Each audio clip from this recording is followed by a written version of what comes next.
Breaking news today, it's genocide. Turkish President Erdogan blasts Israel after 59 people killed in Gaza.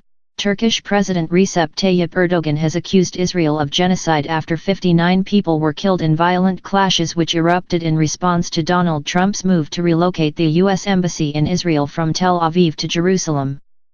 Monday was the bloodiest day for Palestinians since the Gaza conflict in 2014, as the Israeli army shot Palestinian protesters on the Gaza border. Thousands of demonstrators had traveled to the Palestinian territory's land border with Israel to protest President Trump's move, but they were met with violence from Israeli troops, which included tear gas being dropped on them. Speaking to students in London on Monday, President Erdogan stated defiantly, "We will continue to stand with Palestinian people with determination. We will not allow today to be the day the Muslim world loses Jerusalem." The Turkish leader said the violence committed against Palestinian demonstrators was a humanitarian tragedy and what Israel is doing is genocide. He added, "From 1948, this occupation has been ongoing. Palestine has shrunk and shrunk. They are trying to kick them out of the land. Israel is a terrorist state." President Erdogan has since recalled Turkey's ambassadors from the US and Israel.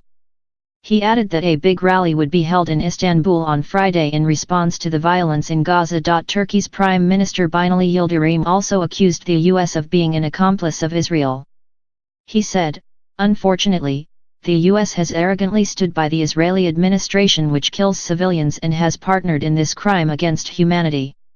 This provocation will only worsen the problems in the region and cause a deeper mark in the Israeli-Palestinian relationship, and will make peace in the region more difficult."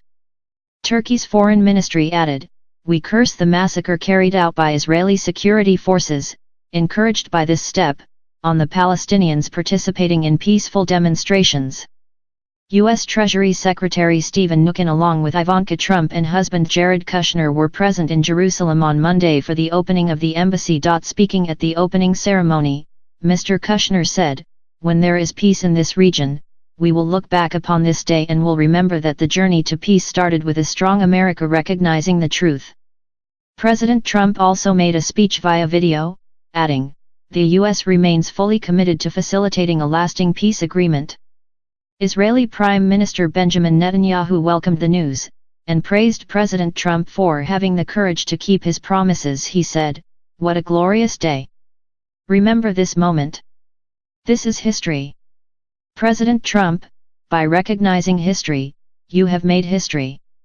Palestinian Health Ministry officials stated that 59 protesters were killed in the violence, and more than 2,200 injured. Prime Minister Theresa May expressed her concern over the violence and reconfirmed the UK's opposition to President Trump's recognition of Jerusalem as Israel's capital. Ms May's spokesman said, "The UK remains firmly committed to a two-state solution with Jerusalem as a shared capital. We are concerned by the reports of violence and loss of life in Gaza. We urge calm and restraint to avoid actions destructive to peace efforts." Thanks for watch. Please share, like, comment this video and subscribe channel for latest news.